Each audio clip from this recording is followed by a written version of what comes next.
जो कार्य कर रहे हैं उसके प्रति उन्मुख रहे और एक दूसरे के प्रति आदर और सम्मान का भाव बनाए रहे। इनका जो मूल उद्देश्य है हमारे विचार करके आपने हम सभी का मान बढ़ाया है। आपका अरे नहीं, ये मेरा सौभाग्य है। इस कार्यक्रम का शुभारंभ, धन्यवाद। मेरा बिंदास क्लब के सभी बिंदास मेंबर को प्रणाम। आप लोगों को देख के मुझे बहुत मोटिवेशन मिल रहा है, इसलिए कि हमारी सबसे बड़ी विरासत या सबसे बड़ी खुशी या पूंजी कहा जाए कि अगर हमारे होठों पे हंसी है तो फिर दुनिया में किसी चीज की कमी नहीं है।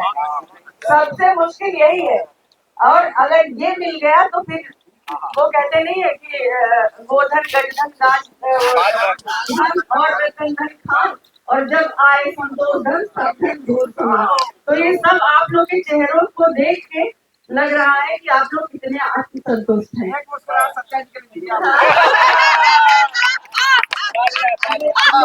मेरी मुस्कुराहट के लिए तो आपको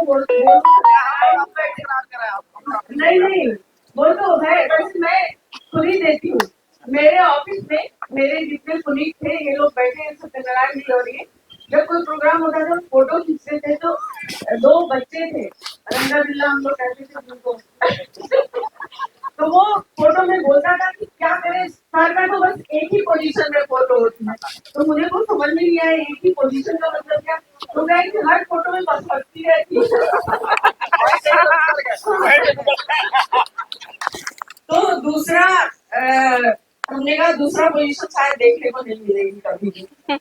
तो सबसे बड़ी चीज यही है कि हमको कभी 32 साल नौकरी किया और ये लोग बैठे हैं, मुझे कभी नौकरी लगी ही नहीं, लगा कि ये मेरा घर है।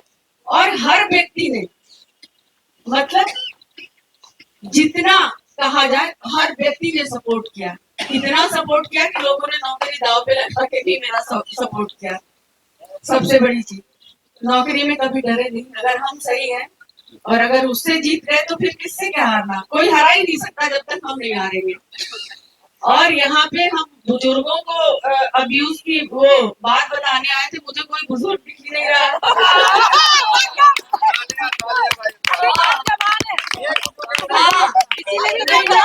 और क्या, देखिए बुजुर्ग जो होता है ये बस उम्र केवल गिनती होती है, गिनती, और जो भी होता है वो दिल से होता है।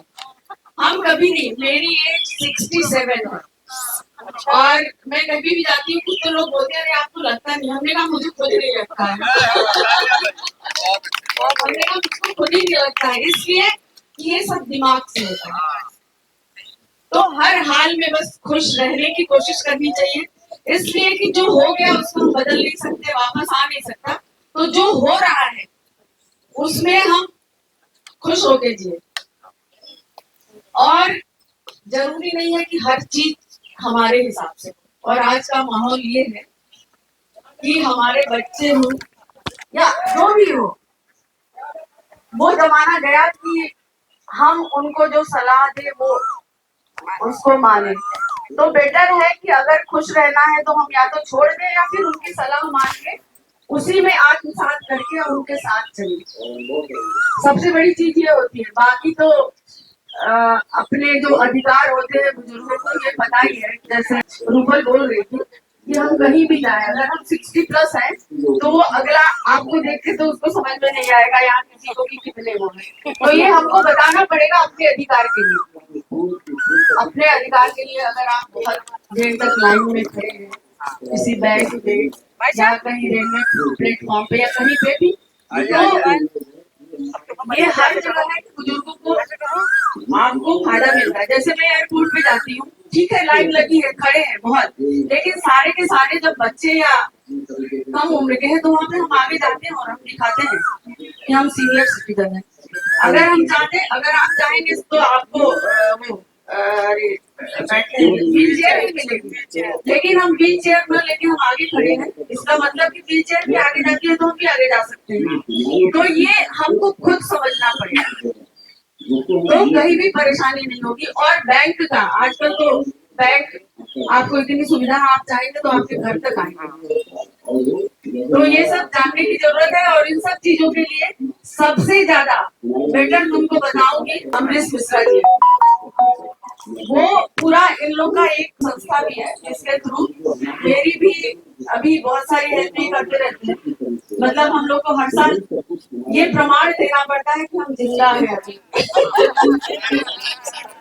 बड़ी चीज है, बताइए कितना बड़ा विरोधाभास है कि हम जिंदा है लेकिन हमको बताना पड़ता है कि हम जिंदा है। तो ये सब है। बाकी मैं कुछ प्रैक्टिकल बातें बोलूं, अगर हम बुजुर्ग हैं तो।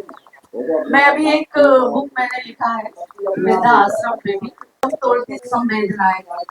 तो बस ये है कि देखिए जो सच्चाई है, हम अपने बच्चों को बहुत प्यार करते हैं, बहुत प्यार करेंगे।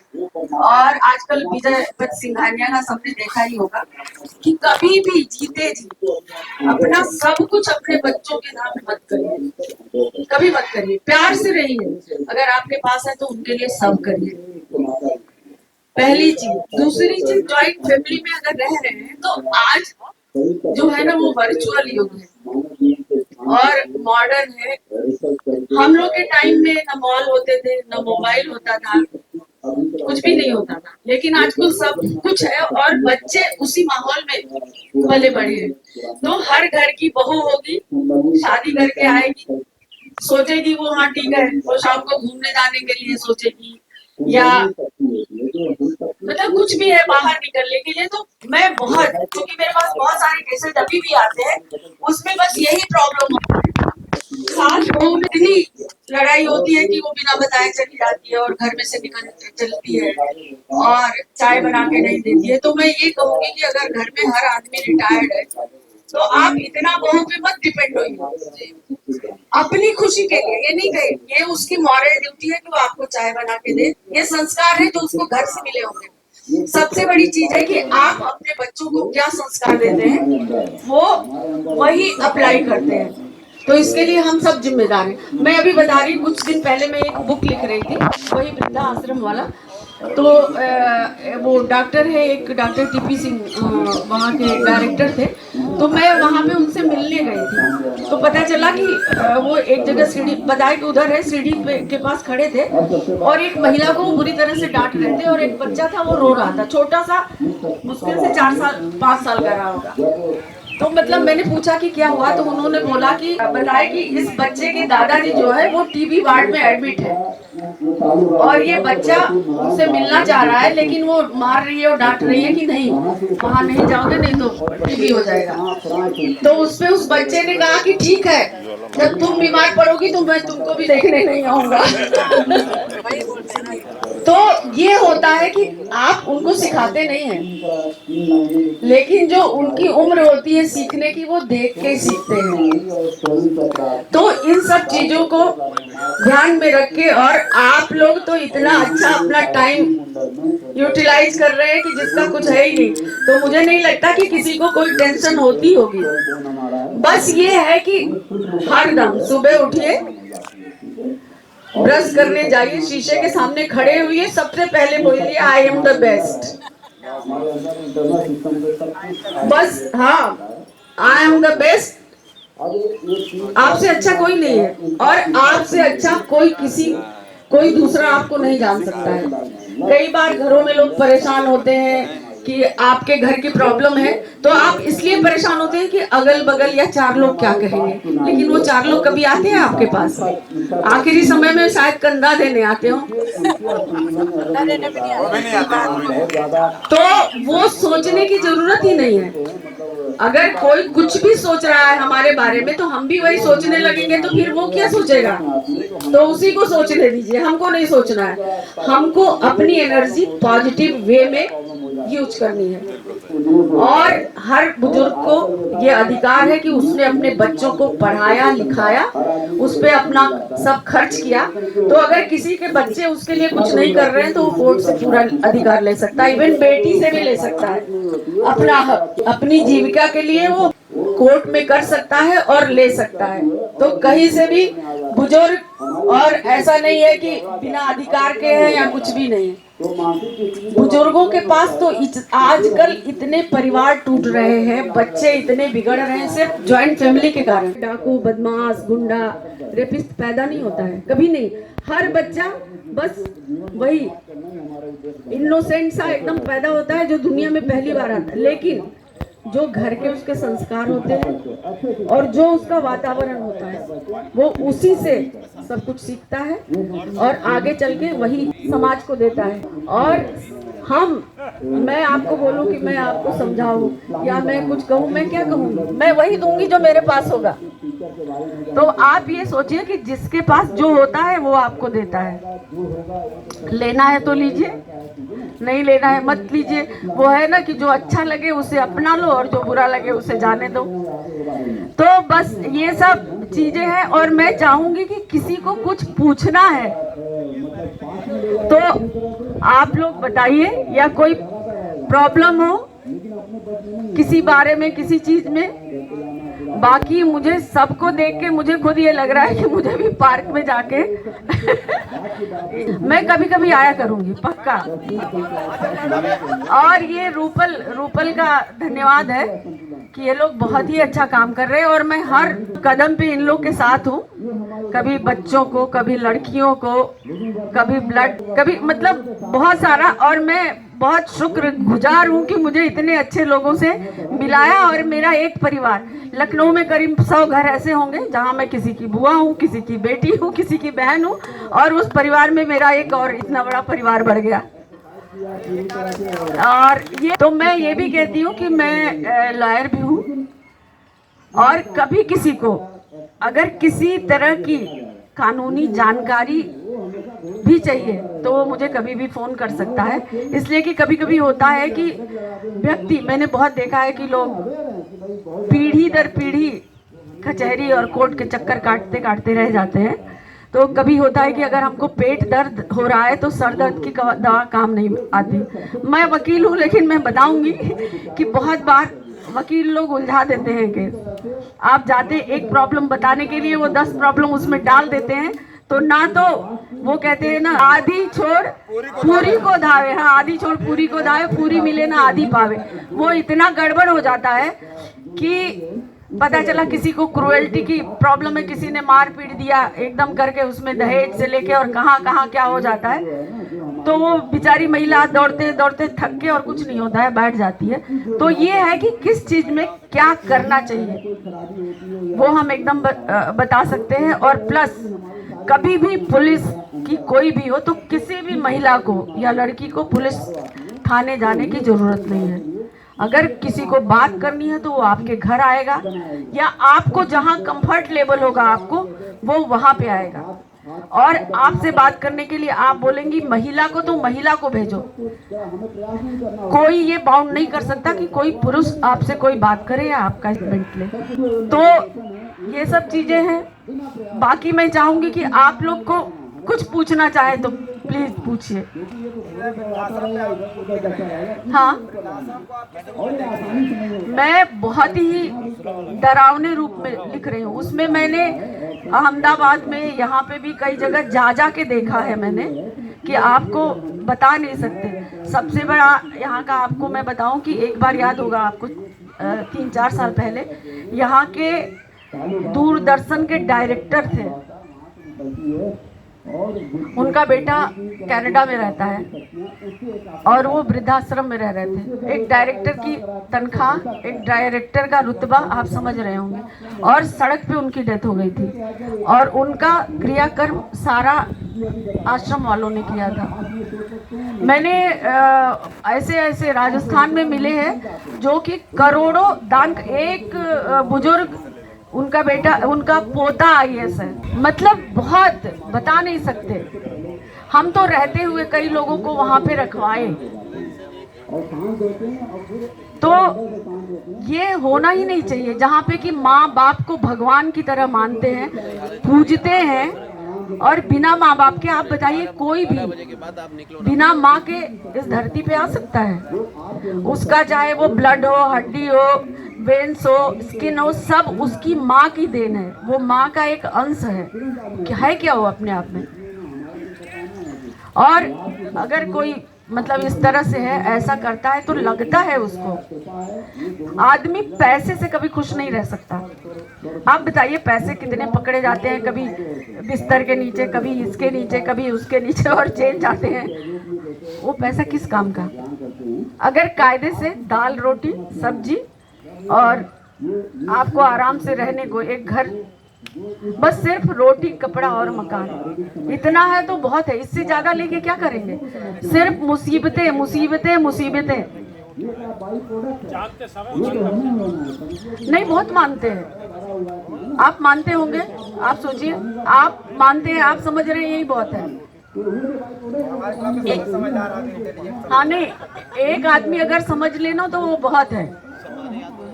और आप जितना कर सकें, लोगों को अगर खुशी दे सकें, आप अगर किसी एक गरीब को, परेशान को कुछ भी, तो सोचिए कि असली पुण्य वही है।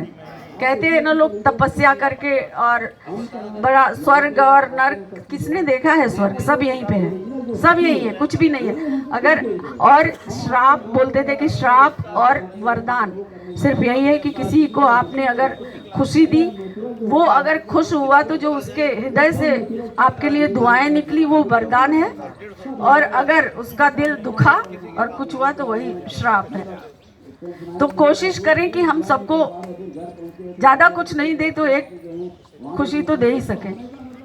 जैसे कभी जाते हैं, मैं ठीक हूँ, मैं नास्तिक नहीं हूँ, लेकिन इतनी भी नहीं आस्तिक हूँ कि मैं रोज मंदिर जाऊं या ये रोज पूजा करूं, ऐसा कुछ भी नहीं है। चौराहे पे भीख मांगते हैं बच्चे, मैं एक नया पैसा नहीं देती हूँ, लेकिन बिस्किट के छोटे छोटे पैकेट रखे रहते हैं, पानी की कुछ छोटी बॉटल्स रखी रहती है। अगर तुमको खाने के लिए चाहिए तो बिस्कुट लो, लेकिन कभी कभी वो बोलते हैं ये नहीं पैसा चाहिए, तो फिर नहीं देंगे। और अगर देने का मतलब है हम उनको बढ़ावा दे रहे हैं भिक्षावृत्ति के लिए, और बहुत लोग करते हैं। अगर जो चीज हम रोकेंगे नहीं तो वो तो होती ही रहेगी। तो उन सब चीजों के रोकने के लिए, जैसे कभी कभी होता है कोई मेड है या आई, ठीक है, वो हम इस जगह हैं और वो वहाँ पे है, वो आके बर्तन चौका झाड़ू पोछा कर रही है, लेकिन ये भी तो हो सकता था हम उसकी जगह होते, वो हमारी जगह होती। तो फिर बस ये विचारधारा, ये दिमाग में लेके हम कर सकते हैं। मुझे याद है, मैं बहुत, मेरी बेटी 7th या 8th में थी, हम लोग के पास एक सर्वेंट था बेचारा वहाँ सीतापुर से, तो जाड़े में मतलब बहुत, इतनी कि पानी छुओ तो हाथ गल जाए, उसमें वो सारा काम करता था। हम लोग बैठे रहते तो किसी बात पे, जैसे वो चूंकि पढ़ रही थी, बच्चे वो होते हैं, तो वो थोड़ा इरिटेट होती थी या कुछ करती थी, तो मैं उसको यही कहती थी कि हम बेटा ये सोचो, ठीक है वो कर रहा है, हम लोग उसको ऑर्डर दे रहे हैं, लेकिन अगर उसकी जगह अगर तुम होती और तुम्हारी जगह होता तो तुमको कैसा लगता। तो यही थोड़ी थोड़ी चीजें हैं जो हम दूसरों को दे के, और फिर वो हमको आत्मसंतुष्टि मिलेगी। तो रूपल, तुम्हारे इस क्लब में कोई बुजुर्ग नहीं है इस वो करके कि जिसको बुजुर्गों की बात, कितनी खुशी की बात है। हाँ, बिंदास है, और क्या। अपने अंदर के बच्चे को हमेशा जिंदा रखिए, बस। मेरी ग्रैंड डॉटर है, 5 साल की हो गई है, वो कुछ होता है तो मुझे बेबी बोलती है, वो मेरी माँ बन जाती है, तो मैं भी बेबी बन जाती हूँ उसके साथ। वो आएगी बोलेगी बेबी, मेरा बेबी सैड है, हमने कहा हाँ सैड है, उसी हिसाब में उसी टोन में, तो कि ठीक है मम्मा बेबी के लिए चॉकलेट ले आएगी, उधर घूम के जाएगी, ले आके झूठ मूठ का मेरे हाथ में देगी, हाँ ठीक है थैंक यू मम्मा। अब वो उतनी खुश हो जाती है, हम भी खुश हो जाते हैं। तो बस यही जिंदगी है। और हम बुजुर्ग हैं ये सोच के कि कल को इकट्ठा करते जाए, कुछ खर्च न करें, बच्चों के काम आएगा। और इनको क्या, आपको पता है कि आप कल जिंदा रहेंगे? किसको पता है? वो मालदास नीरज की वो लाइनें कि न जन्म कुछ न मृत्यु कुछ, बस सिर्फ इतनी बात है। किसी की आंख खुल गई, किसी को नींद आ गई। तो आजकल तो इतनी साइलेंट मौत आती है कि आदमी सोया है सुबह उठेगा ही नहीं। और हम जिस तरह से सो जाते हैं और सुबह उठते हैं, रात में क्या होता है, मौत भी वही है, क्या पता। हाँ, तो इसलिए जो मिला है जितना, बस उसको जीना है। और मैं सबको बोलूंगी, अगर सबने जिंदगी न मिलेगी दोबारा ना देखी हो किसी ने, तो जरूर देखे, दोबारा देखिए। मैंने कल फिर देखी, कितनी बार देखी, और जितनी बार देखते हैं कुछ न कुछ जरूर। और कुछ ऐसा देखिए, चाहे 50 बार कोई मूवी देखिए। जैसे एक मूवी है दे दनादन, आप हंसते हंसते पागल हो जाएंगे। यहाँ एक्सरसाइज कर रहे हैं, घर में भी हो जाएगी। कोई अगल बगल होगा, सोचा ये सच में पागल हो गया है, मतलब इतना है। तो सारी खुशियाँ और सब कुछ अपने आप में ढूंढिए, बाकी दुनिया बाहर से कोई हमको कुछ नहीं दे सकता। जो है वो मेरे अंदर है, और हमको उसी को जीना है, वही बांटना है, जो है उसको सबको देना है। क्यों? हाँ बताइए। और किसी के अंदर जिज्ञासा कुछ बताना हो, पूछना हो एकदम। तो वो हाँ आइए, बहुत संक्षिप्त शब्दों में, है ना? हाँ धन्यवाद। आप 67 की हैं, मैं 77 का हूँ, उससे क्रॉस करके। क्या बात। मैं अपनी सबकी बात, मेरी आयु से मुझे 2-3 वर्ष, 2-3 लोग बड़े भी हैं। अरे जंगल जंगल, हम लोग की व्यथा कथा है, इनका वो कर रही है प्रायोरिटाइजिंग, ये सेफ्टी वगैरह, है ना। जंगल जंगल भरी उदासी, शहर शहर वीरानी है। जंगल जंगल भरी उदासी, शहर शहर वीरानी है। पर यारों मेरे भविष्य की आहट बड़ी सुहानी है। को देखिए, जंगल जंगल बड़ी उदासी, शहर शहर वीरानी है। पर यारों मेरे भविष्य की आहट बड़ी सुहानी है। पोते ने दादा की फोटो, पोते ने दादा की फोटो ये कर बाहर कर दी। नया नया एल्बम है मेरा, ये तस्वीर पुरानी है। नया नया एल्बम है मेरा, ये तस्वीर पुरानी है। थैंक्स। वाह क्या बात है। तो हम भी आपको 4 लाइनें सुना रहे हैं अपनी कविता की, जो मेरी खुद की है, कि पोते के लिए है। जो पोते बहुत सारे वो लोग होंगे जिनके बूढ़े माँ बाप खड़े हैं, कि हर बात पे हम हक को जताने में लगे थे। हर बात पे हम हक को जताने में लगे थे। एक बाबूजी जो घर को बनाने में लगे थे। कच्ची न रहे नींव कहीं देखभाल के, कच्ची न रहे नींव कहीं देखभाल के। हर ईंट प्यार की वो जमाने में लगे थे। एक बाबूजी जो घर को, उम्मीद उनकी टूटी, उम्मीद उनकी टूटी तो बाबू बिखर गए। उम्मीद उनकी टूटी तो बाबू बिखर गए। हम आते आते रह गए, बाबू गुजर गए। हम आते आते रह गए। बनकर सहारा उनका, बनकर सहारा उनका रहना था जब हमें। हम अस्थियां गंगा में बहाने में लगे थे। एक बाबूजी जो घर को बनाने में लगे थे। एक बाबूजी जो घर को। ये मेरी कविता है, अपनी लिखी हुई। डॉक्टर सत्या जी, लाइन मैं भी कुछ कहना चाह रही हूँ, गाने की है 2 लाइन। जिंदगी एक सफर है सुहाना, यहाँ कल क्या हो किसने जाना। जिंदगी सफर है सुहाना, यहाँ कल क्या हो किससे जाना। मौत आनी है आएगी एक दिन, जान जानी है जाएगी एक दिन, ऐसी बातों से क्या घबराना, यहाँ कल क्या हो किससे जाना। जिंदगी एक सफर है सुहाना, यहाँ कल क्या हो किससे जाना। उल्ले उल्ले ओ उल्ले उल्ले ओ उल्ले उल्ले ओ। Thank you thank you. अच्छा कार्यक्रम, अच्छा विचारणीय कार्यक्रम है। और जैसे होता है ना कि रिफ्रेशर कोर्स, तो हर एज को एक रिफ्रेशर कोर्स की आवश्यकता होती है। तो डॉक्टर सत्या जी ने अपनी संस्था के माध्यम से एक तरह से हम सभी के लिए रिफ्रेशर कोर्स किया।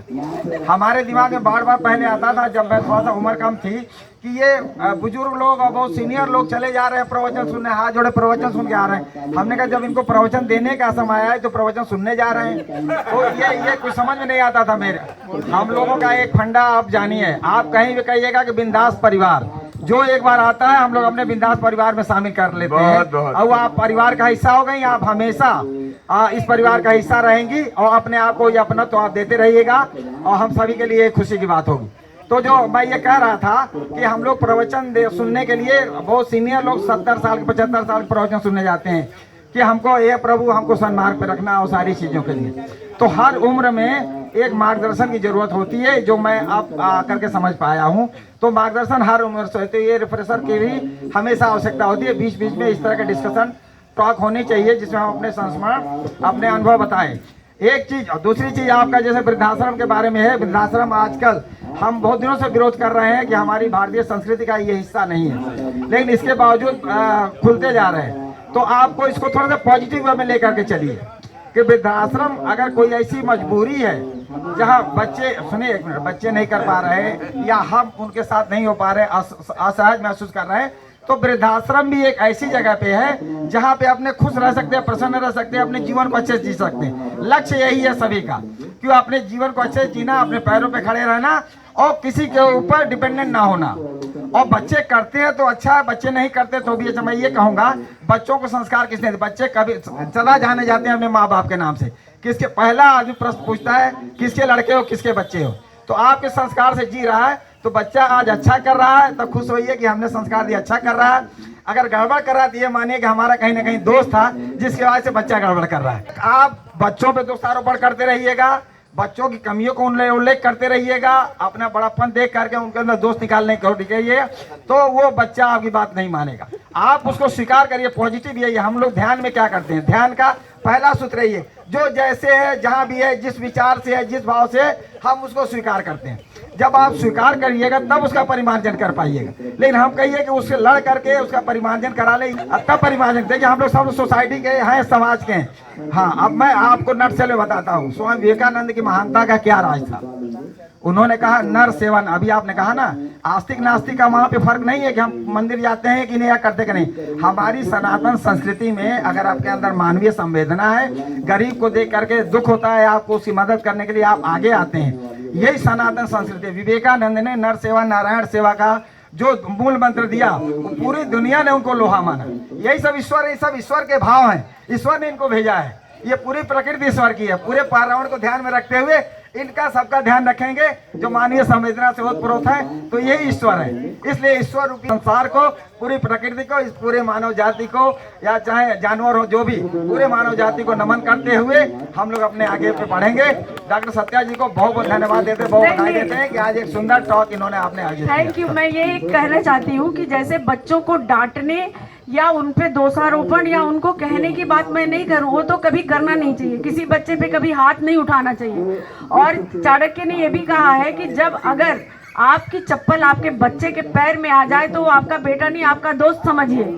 तो ये है, लेकिन कहते हैं ना भय भी न हो न प्रीति। अगर वो गलत है तो उसको डांटना और उसको समझाना भी हमारी जिम्मेदारी है, वो हमारी गलती नहीं है। अगर वो बाहर जाके उसके दोस्त गलत हैं, उनके साथ में रह रहा है और उनकी चीजें सीख रहा है, तो हमारी गलती नहीं है, वो हम अपनी गलती नहीं लेंगे, उसके लिए उसको पनिश करेंगे।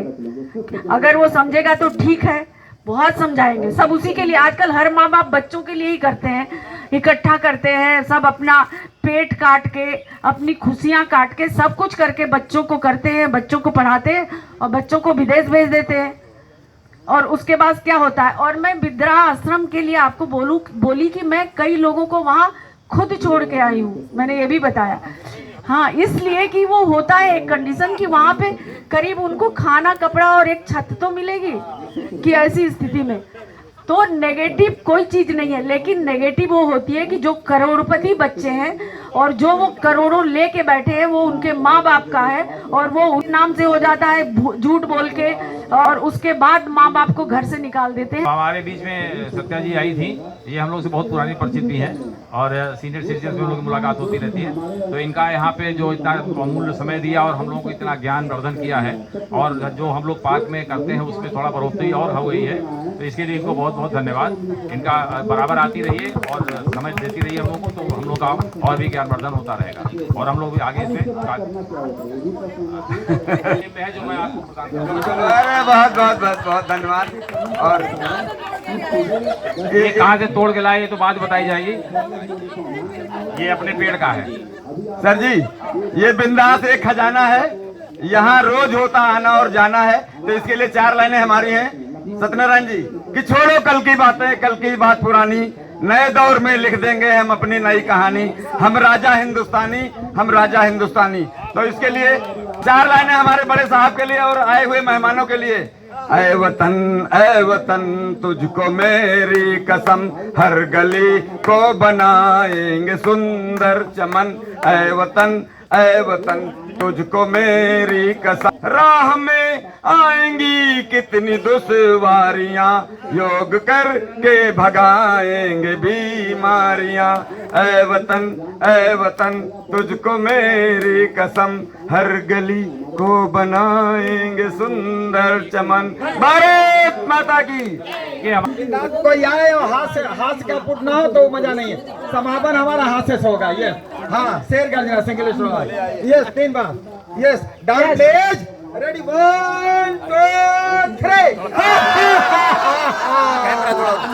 1 down please, ready 1 2 3 down please, ready 1 2 3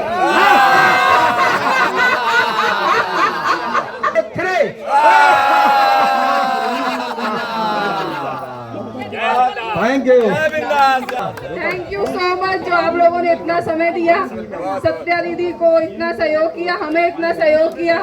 हम आपके बहुत आभारी हैं और आगे भी इस तरह के कार्यक्रम करते रहेंगे जिससे आपकी और हमारी मुलाकात होती रहे। धन्यवाद, थैंक यू।